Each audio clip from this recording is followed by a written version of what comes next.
It's our pleasure to welcome you all as EYDK today, the National Advisory Board for Impact Investing, to host our panel and panelists on the topic of alignment of faith-based investment and impact investing with the Sustainable Development Goals. EYDK, the National Advisory Board for Impact Investing, was established in May 2021 to raise awareness for impact investing and to build an ecosystem for impact investing in the country. And also we are in touch with our stakeholders, with our members coming from different sectors, from the public sector, private sector, and the non-profit sector, to point the strategic priorities of the country for the Sustainable Development Goals and impact investing, and also to prepare policy recommendations for all sectors. So that is who we are. And we are hosting a panel today as we have recently established a working group for faith-based aligned investments, the convergence of faith-based investments with impact investing and the SDGs. First of all, I would like to welcome our panelists and to introduce them one by one. So on my right, I have Mr. Mohammed Dawood, the Managing Director and MENAT, Head of Islamic Finance from HSBC. On the very right, I have Ms. Seçil Kızılkaya Yıldız from the Executive Vice President from the Development and Investment Bank of Türkiye. And on my left, I have Mr. Kemal Küçükcan, Executive Vice President of Türkiye Emlak Participation Bank. And on my very left, I have Mrs. Fatma Çınar, Director from the Banks Association of Türkiye. Welcome you all. When we look into the world, we see that the world is changing. We are more and more exposed to sustainability. So sustainability is mainstreaming now. When we think about 10 years ago, it was different. It was like a different, just the beginning of a new era. But now it's mainstreaming. And when we think about the $4 trillion gap for to meet the SDG agenda in the world, we need to capitalize, we need to mobilize more capital for impact investing and for SDG-based investments. And for that, we need more alternative and innovative instruments and investments to be included in the market. In that sense, faith-based finance takes a great role. According to a report prepared by Oxford University Said Business School, the faith-based finance amounts to $4 trillion. These were the numbers for last year. And $5 trillion actually, and $3 trillion of it consists of Islamic finance, whereas the rest, the $2 trillion, represents the faith-based finance, representing Christianity and Judaism and other dharmic religions. So there's a great potential there that we need to mobilize, and for that reason we have established a working group at EYDK to work on this, to see what we have in our hands, what inventory we have to go through the terminology together as a country, and to offer policy recommendations to all sectors, both the private sector and the public sector. So let's kick off the panel, and I will start with Mr. Mohammed Dawood. As HSBC is an active and global financial market player in the Islamic finance industry. We will ask for his suggestions to see the practical steps he's going to tell us here. How far has Islamic finance come down to the ESG path, and what more can be done to grow and accelerate down this path, Mr. Dawood? Great, thank you so much, and thank you for the invitation. It's great to be here today. So Islamic finance really has been around for the last 50 or 60 years. And within that time, it's made a tremendous impact within its domestic markets. And if you look at the core of Islamic finance, the core of Islamic finance is very much around ethical investing. So when Islamic finance, when these institutions, Islamic banks, participation banks, were set up, part of their mandate was to invest into sectors and areas which did not cause any harm to communities or societies. So, for example, armaments, gaming, alcohol, those sectors traditionally were excluded from investing or financing in Islamic finance. But Islamic finance at its very core is really about impact investing, I would argue. And it's about making a real change to societies and communities. And within the very DNA of Islamic finance is a desire to be able to protect communities, to protect the environment. But I think in the drive to develop Islamic finance, and while much progress has been made, I think we've fallen back slightly when it comes to focusing very much on what I would say the SDG type or the ESG goals. And I think Islamic finance, I think conventional finance over the last 10 years has really driven the agenda when it has come to ESG and sustainability. But so it's very much within our heart, it's very much within our core, and it's within our DNA. And I think Islamic finance now really does need to pick up and actively look at the promotion of this much more. So in the last, for example, 4 or 5 years, we've seen the development in the sukuk market. We've seen the establishment of green bonds. We've seen the establishment of sustainability bonds. But I think much more needs to be done at the grassroots level to be able to say, okay, what impact is Islamic finance making at a community level? What impact is Islamic finance doing to help reduce the pollution, to help reduce the rate of carbon emissions? And I think all of these are very important initiatives that Islamic institutions need to do. And I think historically, Islamic banks have lacked the manpower or the ability to understand the risk and the issues. I think that's slowly now beginning to change. And I think at a top-down level, within the ownership, among the regulators, within these institutions, I think there needs to be a much greater urgency on their part to be able to assess what impact is Islamic finance making on communities. Because really, the goal of Islamic finance is not just to extend financing. It's all part of the ecosystem to see the development of communities, to see the development of balance within our societies. So I think that's really important that we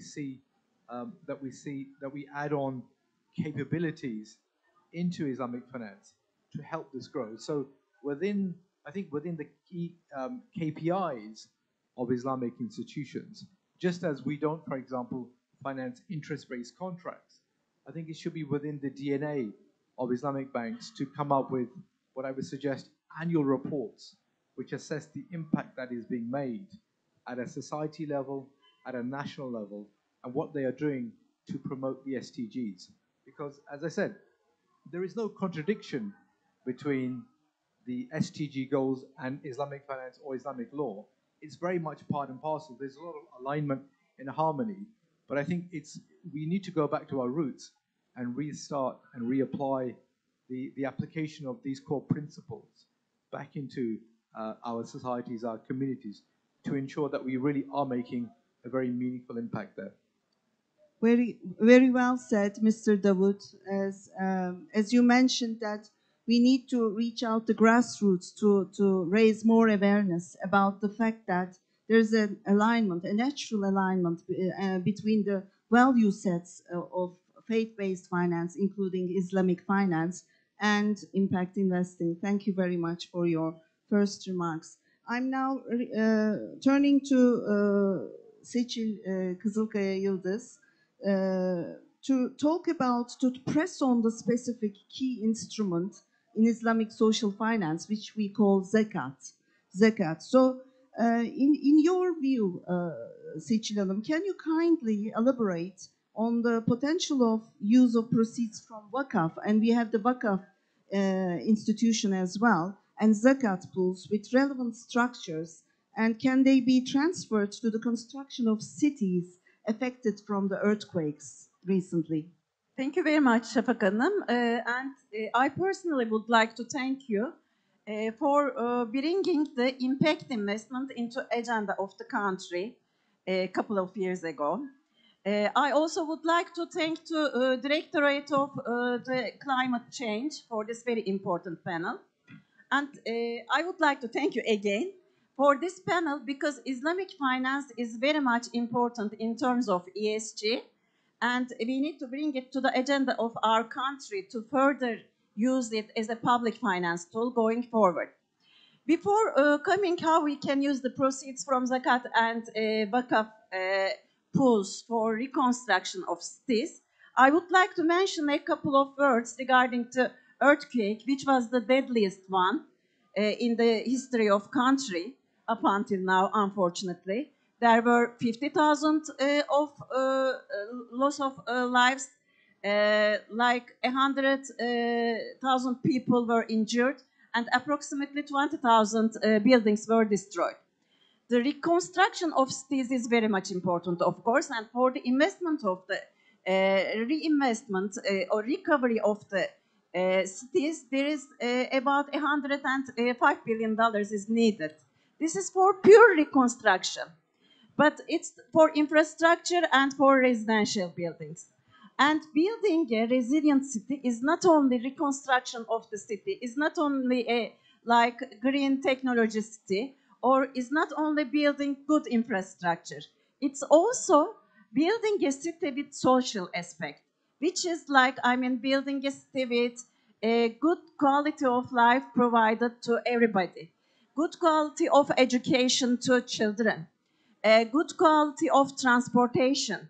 So if you would like to, and good quality of course, life to everybody, like vulnerable groups and disadvantaged groups.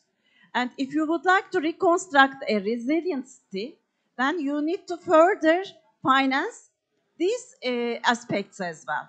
Of course, we are going to find approximately $100 billion to reconstruct all these cities in terms of residential buildings or the other buildings and infrastructure. But we need to further educate the children who lost their parents.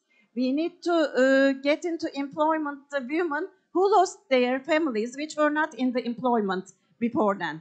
So what I would suggest is to further discuss, for example, zakat as a public finance instrument, to further channel them to the children who lost their parents, to the education of children who lost their parents. Of course, this can be done in an organized way, and this can be further elaborated and discussed. But we need to find ways for blended finance. We need to find ways for financing the social aspects.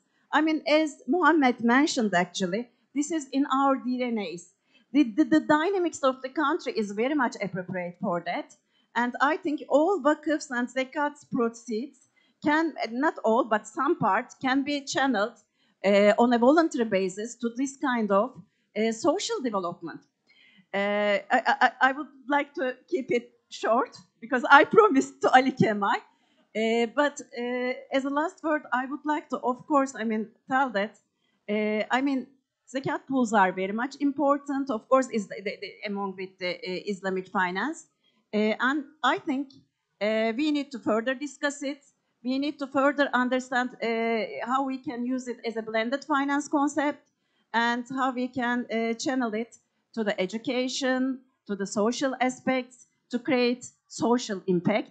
And Zekat itself actually creates social impact on the society, which we are not so much aware of, because we are just, giving those money to the people who need it most. And in case we do it knowing that we becoming aware of this is creating a social impact, I'm sure all of us will be more happier. Thank you. Thank you, Seçil Hanım. So let this panel to be a start for these discussions to see zakat and vakıf institutions to become a pool, to become a supply for SDG finance as well. We have to start the discussion anyway. I'm turning to Mr. Ali Kemal Küçükcan now. Emlak Participation Bank is has a pioneering role in green and sustainable sukuk in Turkey, while emphasizing impact and aligning with the impact finance principles at the same time. So I would like to ask about your experience and your insight for your efforts in sustainability. And I know that you're about to launch the first municipality green sukuk in the world, not only in Turkey. So would you like to elaborate on that? Yeah, sure. Thanks a lot for having me, first of all. And I want to thank, on behalf of my institution as well, to be here, to take part in this panel. And I'm happy to be with the long time friends, as you see here, in the panel itself. And then Seçil, I'm 100% okay. You can use my time as well here. No problem here. For those who are not familiar with my institution, I'll just briefly maybe give a very short introduction who we are. Emlak Katılım is the youngest state-owned Islamic bank, so-called participation bank in the sector. We started our operations back in 2019 March, so we're going to celebrate our 5th anniversary next upcoming March this year. On the ownership, we are owned 100% by Ministry of Treasury and Finance, but on the organizational level, we are reporting to Ministry of Environment, Urbanization and Climate Change, which is a unique kind of like status that the bank has, in that we are reporting to 2 different ministries. And of course, being under the roof of Ministry of Environment, it's very natural that having a sustainable or green fields at the core or at one of the main activity areas in our bank activities. And about our journey in the field, those who work in this area or somehow touch to sustainability and green, they would for sure, especially the bankers, it's not easy to establish a proper infrastructure and working model in this area here. It requires bringing in some certain important factors together, like vision, will, and support of the top management, experienced human resources, plus hard work of the related teams. In our own experience, we were lucky enough to bring all these together. And I want to thank my colleagues here. They are here with us today. Our investment banking team put a tireless effort in the field and hard work since day one. Our first step in the process was taking part in the zero waste project of the government, which was sponsored by Ministry of Environment. That was back in 2020, which created a little bit awareness within the bank, within the employees. And then we started to work on our sustainable finance framework, establishing our sustainable finance framework program to set the base for our green and sustainable issuances going forward. And our program was established, our framework was established with strong references to the international institutions, well-known institutions like international capital markets association like IDB, Islamic Development Bank, Malaysia Security Council Commission, and Indonesia Bonds and Sukuk framework. The process there also included a second-party opinion by an accredited independent audit company in Turkey. We completed this framework in the middle 2021 and then issued the first ever green sukuk of Turkey in November 2021. That was like around $2.5 million worth of local issuance. That was in Turkish lira. And that was followed by another sukuk, green sukuk we issued on behalf of Turkish Wealth Fund, their subsidiary Istanbul Finance Center. We arranged that sukuk as the first customer sukuk in Turkey, green sukuk. I just want to touch upon the regulatory authorities' maybe involvement as to how they can impact to kind of develop the process. Actually, Ali Kemal Bey, we will touch upon that point in the second part of our conversation. Okay. But thank you for your first remarks. And although Emlak Participatory Bank is a young institution, you are going to celebrate your 5th year soon. You have achieved a long way. Now, sukuk issuances are thriving in the country, in Turkey, but you're one of the pioneers in the market, and you have great examples. Thank you for sharing those with us. I'm now turning to Fatma Çınar, Director at Participation Banks Association of Türkiye, which is a very important institution that has a facilitator role in of participation banks for raising awareness and the convergence of SDGs, SDGs and impact investing, Islamic finance, and the SDGs. And I would like to ask you, Fatma, how do you engage your stakeholders in the ecosystem to integrate sustainability and SDGs into the business? Thank you very much. First of all, warmest welcome to all the audience from online and here physically. And glad to be here to discuss this very important convergence with Islamic finance or faith-based investment and impact investment. I just want to give a very fresh data announcement from Islamic Finance Development Indicator, just last week announced. Total asset size of Islamic finance industry now reached $4.5 trillion with 11% increase compared to previous year. So as you mentioned at beginning of the discussions, we need around $4 trillion financing for SDG gap, SDG financing gap. So we cannot ignore the potential of Islamic finance and also what we discussed till now with the organic engagement and purpose of Islamic finance with impact on society and individuals. So we have a growing industry which also targeting social impact, impact investing as a strategic goal for all activities. So we have a huge potential. And also I just want to touch upon the idea of impact in Islamic finance. It is originated from Maqasid al-Sharia. This is which means that objective of Islamic law for the society. So it is a common philosophy, principles which shape the activities of the institutions. Now we are talking about how we can institutionalize Maqasid al-Sharia. Just again a very fresh announcement from global industry. In Malaysia, Islamic Capital Market Institution announced a guideline how to the implementation of Maqasid al-Sharia for Islamic finance transactions.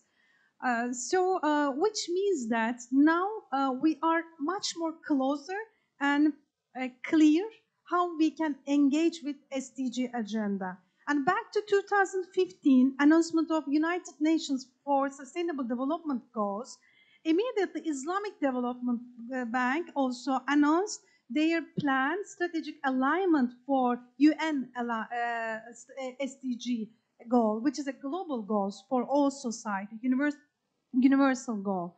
And after 2 years, 2017, we have a very important initiative by IDB and UN, Global Islamic Finance and Impact Investment Platform. Because UN has 170 country coverage and IDB has 57 members countries, and there are mutual countries which they can conduct projects for serving for the society, especially vulnerable, and also which needs especially social financing for their needs, for their adaptation to the society, which they cannot borrow from the banks or financial institutions, which they cannot have necessary collateral for credit alignments. So it looks that from the supranational initiatives like IDB, UN, now we are coming to market players to take necessary roles for financing of SDGs. This is how we work, with a manner. Now we are now where we need to deliver this understanding to real sector and also customers. Increase awareness how they can contribute. For example, Seçil touched the point of zakat. Zakat is an individual responsibility in Islam. So persons, people personally can also contribute social finance agenda of SDGs individually. So this holistic approach is very critical. In terms of engagement with those international institutions, we have a MOU as association with UNDP because we do consider capacity and also potential of those institutions to support this agenda. We have totally 8 members as association, 6 of them full-fledged Islamic banks and 2 of them digital banks, and 1 full-fledged is on the way. Totally our asset size is $65 billion. So we do consider to activate, to trigger this financing for the sustainable finance projects. That's why we first initiated capacity building programs. First, we arranged programs with UNDP, IDB, and also some other institutions like Impact Investing, National Board engagement. First, we increase awareness about we are an ecosystem. We are serving for the same goals. Despite we financial institution, we are an NGO, or we are another institution, we have mutual goals in addition to corporate goals. So maybe later on I can give some concrete engagement examples, how we take these mutual goals into place to have concrete results. Thank you very much, Fatma. I think it's notable to press on the fact that, there is a global recognition and understanding about the convergence of Islamic finance and impact investing, given the protocols made between UNDP Private Sector Center and Islamic Development Bank, and also with your entity, with TKBB, to run the agenda in Turkey as well. Thank you very much for your remarks. I'm now turning to Mr. Dawood again to ask my second question. Considering your active role as a global financial market player, what role can Islamic finance regulators play in driving the SDG agenda? And are there lessons to be learned? Absolutely. I think it's the role of regulators really cannot be overestimated or underestimated. I think because it's the regulators who are really setting down the agenda for the growth of Islamic finance, and they are creating the framework, the legal framework in many countries. For example, Turkey, the regulators have played a very important role in creating the legal framework to allow for the growth of Islamic finance. And as part and parcel now to accelerate the growth of this, I think it's really important now that the regulators then set out clear targets and goals that they, for each Islamic bank, for the Islamic finance sector, and their expectations as to how they would impact their societies, their communities. So, for example, in Malaysia, we've seen the Malaysian Central Bank bring out a methodology for value-based investments. Here in the UAE, very recently, the UAE Central Bank's higher Sharia authority has brought out new regulations for sustainability.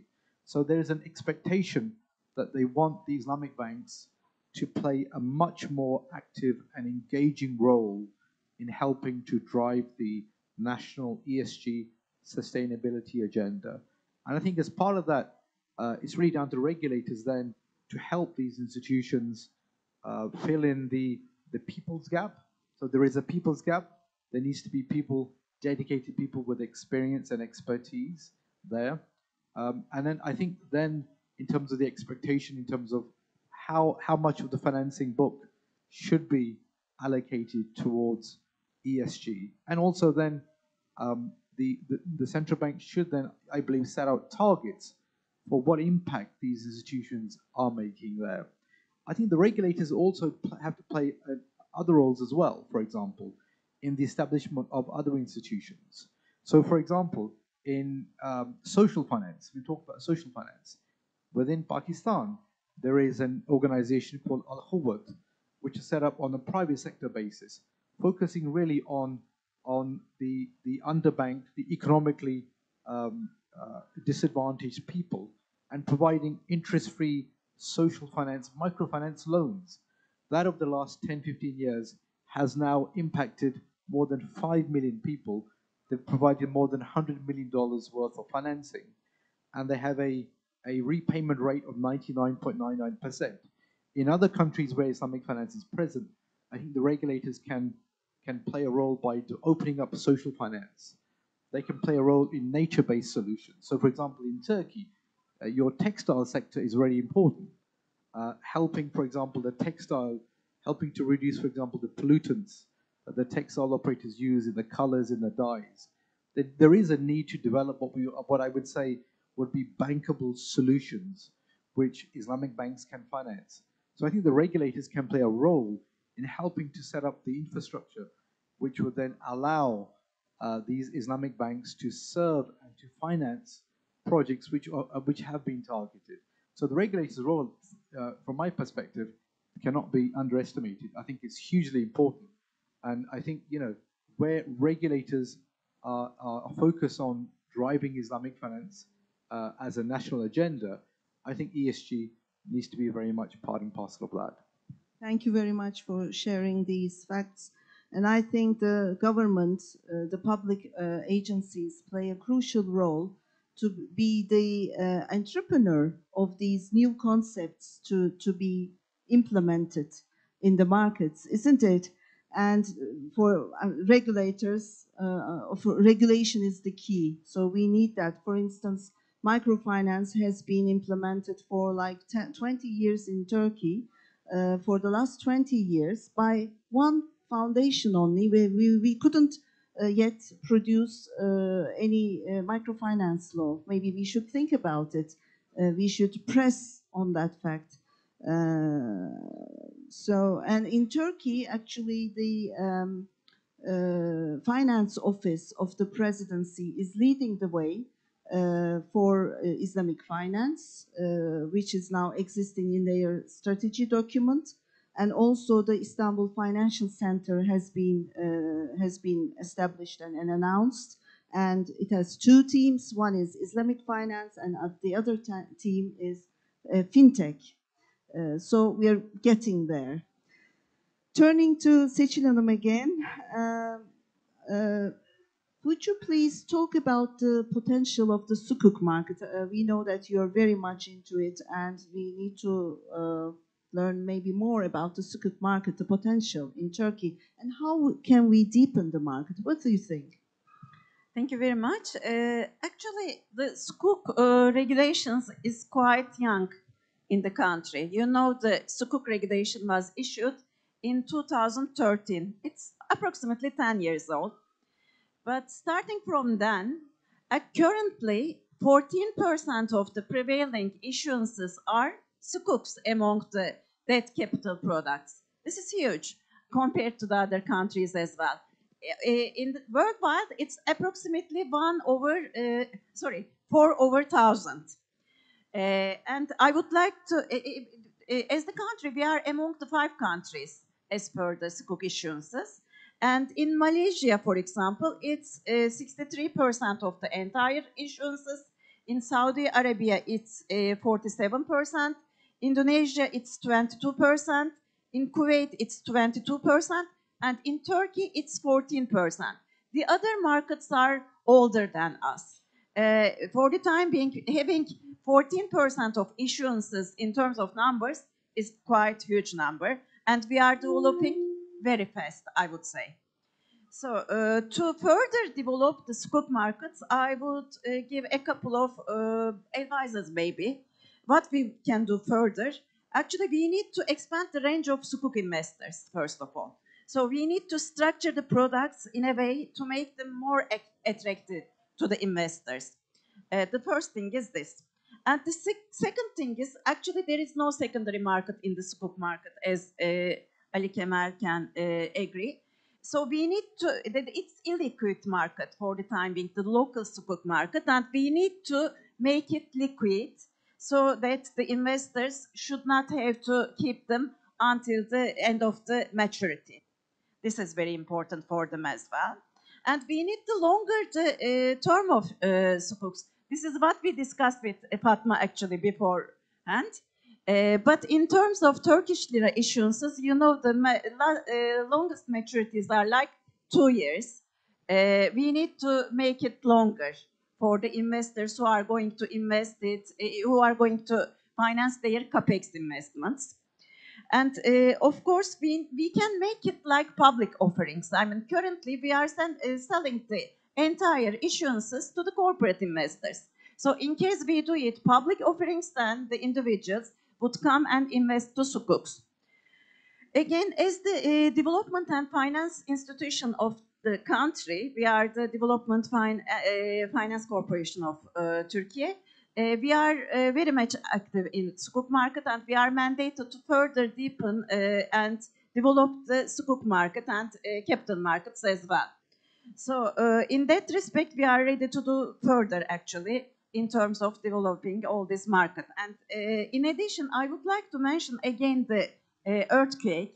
You know, the earthquakes, I mean, it was a very big disaster, and actually it cost like 10% of the entire GDP. In terms of GDP, we have like $1 trillion of GDP. We are among the 13 countries. We are the 13 countries all around the world in terms of GDP. We are a very large country actually. But 10% unfortunately went far away because of the earthquake.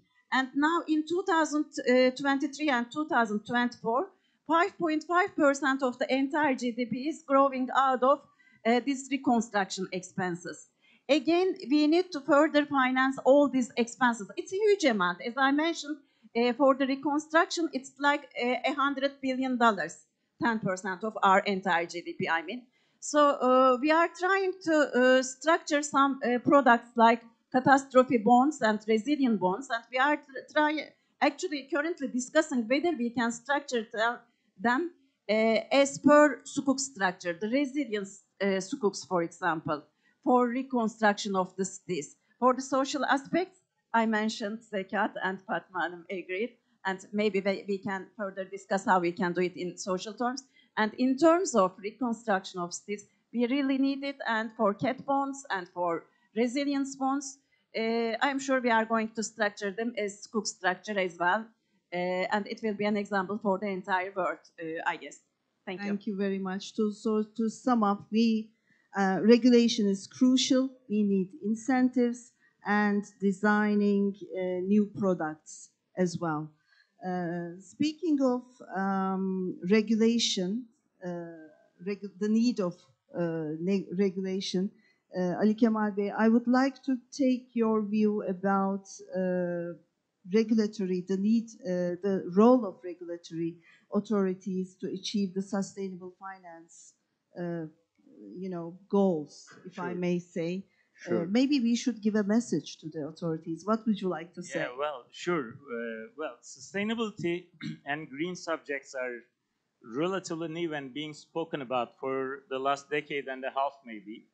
And of course, as financial institutions and players in the market, we are trying to increase the awareness of our stakeholders, our own employees, all business partners.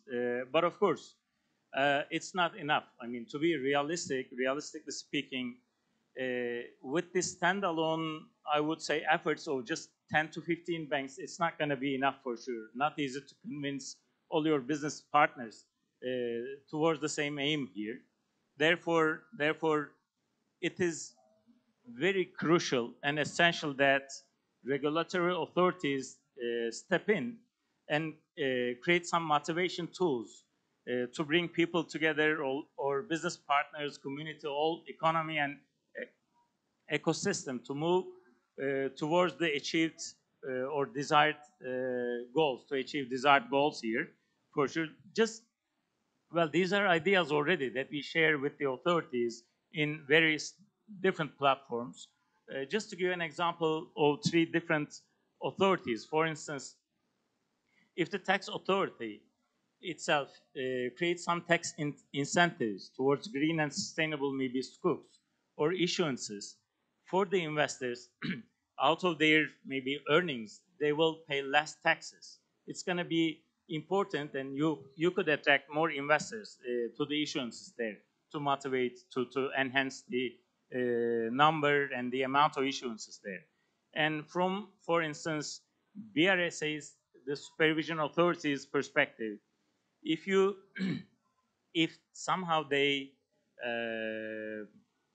decrease the risk weight for the banks when they make green loans, when they make sustainable loans, it's going to be easy, or kind of like motivation for the bank's balance sheet management.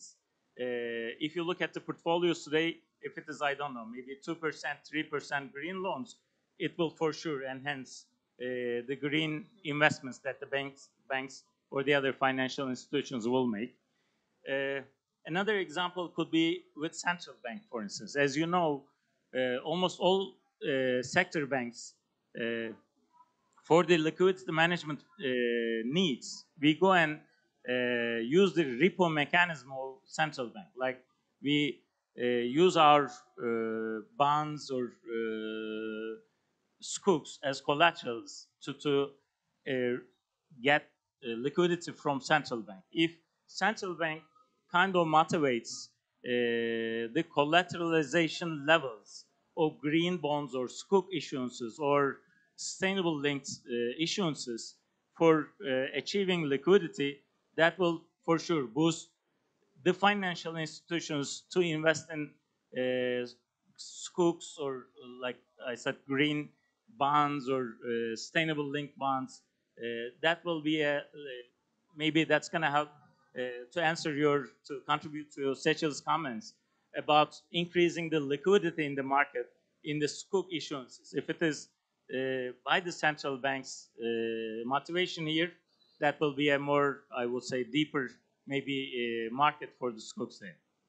Thank you very much. So finding different ways of developing the market is essential, but it all starts with raising awareness. And I would like to go back to Fatma Hanım in that sense again, because they play a great role in doing so.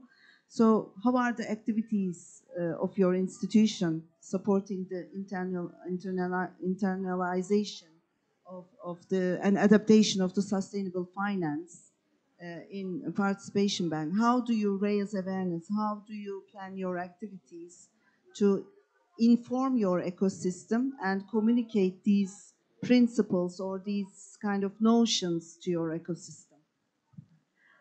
So I will continue where I stayed. As Islamic banks, our again first mandate is to serve for real sector. We are intermediary institution for financing. So real sector will transform themselves in terms of investing their machineries, in terms of investing in their reporting system and transforming their facilities for sustainable production places. They will require financing from the banks. So what's going on in Turkey from regulatory perspective and authority perspective? Because we are engaging those changes in the industry with regulatory bodies and participation banks for necessary adaptation. Our regulatory body is BRSA, Banking Regulation Supervision Agency. BRSA announced Sustainable Banking Strategy Report for 2022-2025. And under this strategy report, it's a guideline for Turkish banks, all the banks, how to adapt themselves, organizational structure, reporting structure, and product development for this transformation. And just newly they announced one communique. This communique is about green asset ratio and one guideline for transformation adaptation for climate change. With Banks Association in Turkey, together we collaborate. We are conducting working group studies for this adaptation. What we are doing? For limit allocation for companies during their financing demands, we need to have new criteria, eligibility criteria for giving financing. So we are now exactly setting these criteria sector by sector. We selected 6 sectors initially. We started with energy as naturally. And during these discussions, the banks first providing necessary presentation about the industry, then the necessary taxonomy, and also some additional performance criteria for this eligibility criteria. So those are some critical discussions, but what is good, it is on agreement base, because it is a new concept. It should be adaptable, not theoretical. It should be adaptable, and we will transform this taxonomy with our credit allocation strategies to the customers. So we coming year will be very critical, because we will see how the real sector will adapt those changes in limit policies, credit policies of the banks. And other institutions, very important, this is Public Oversight Authority. Now they are actively collaborating with ISSB for sustainable finance requirements, standards. So we need standards, because just in Turkey we have 57 banks operating, and they should standardize their applications in specific structure guidelines. This public oversight institution will supervise and also provide necessary standards as a reference for the banks. And I want to come to point that just last 2 minutes. Why we are discussing this issue? What happened? While I was in university in 2000, as a thematic area, I generated an article on global warming. And I just focused on global warming, how while using perfumes, how we providing harm to the atmosphere. This is the only topic. No factories, carbon issues, and other issues. What happens? It looks that there is something balance problem on production and consumption. This is the root problem. This is the main problem. We should also concentrate on consumption side. So there should be necessary awareness about for managing, controlling our consumption, because our resources are limited. Even now, we are using atmosphere and resources of our kids, our next generations. Thank you. Thank you very much. So this was a personal touch. It starts, I mean, sustainability starts with with a personal perspective, but consumer behavior is another area that we should touch upon while we are doing our policies, I believe. We had a great panel. I would like to thank our panelists. We heard different perspectives from different speakers from different sectors. Thank you very much for attending this panel, and I hope it was fruitful and useful for the audience today. As EYDK, the National Advisory Board, we will keep up the work to discuss the alignment of faith-based investments finance with impact investing, and we will do so. We will present these activities or implement suggest our policy recommendations in the country, in Turkey, not only in Turkey, but we will be in touch with the GSG community as well, as EYDK is a member to GSG, the Global Steering Group for Impact Investments, and we'll be in touch with the global network as well about this specific topic. So I think conscious of time, we have 8 minutes to conclude. If there are questions, we can lead the conversation with Q&A, please. Thank you so much. This is Zahra Abu Taha. I'm from Jordan. I lived in Turkey for 3 years with my husband and my kid.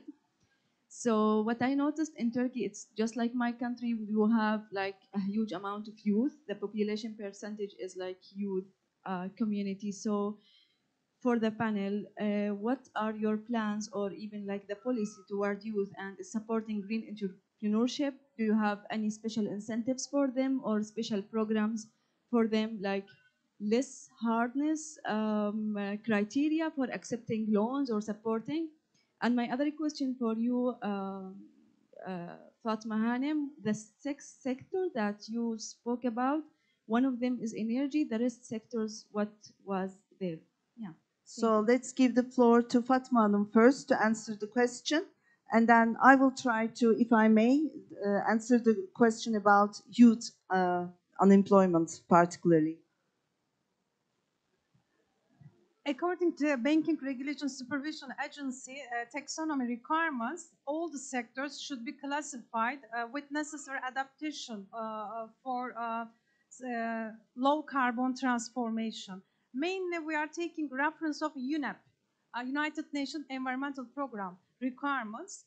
Those 6 industry is like initially selected because we should convert our policies as soon as possible. One is energy, and we have a construction industry, steel and metal industry among this. Agri industry is one of the industry which we will also work on it. Those are just selected initially, but this is not the only industries. All the industries of the country will be prioritized and classified according to this low carbon transformation. Those working group studies, those are preparation for the BRSA requirements. BRSA provided excellent guidance with the necessary taxonomy eligibility criteria. I can share with you later on the official document of BRSA, both green asset ratio and also adaptation for climate change. You can see all the classification and the industries breakdown and all details. So coming back to your question about youth unemployment. Youth unemployment is an issue in Turkey, as in many countries. It's almost 40%, the percentage for youth unemployment in Turkey, what we call NEET numbers, like not in education, not in employment. Where are these people, these young people? So the Ministry of Industry and Technology has announced the last 2023 and actually 2022 and 2023 as the youth year. The youth, they are specifically focused on youth unemployment. Therefore, we have started to build a social impact bond starting in February 2021. It started with a bidding with EBRD. EBRD was involved, and then we ended up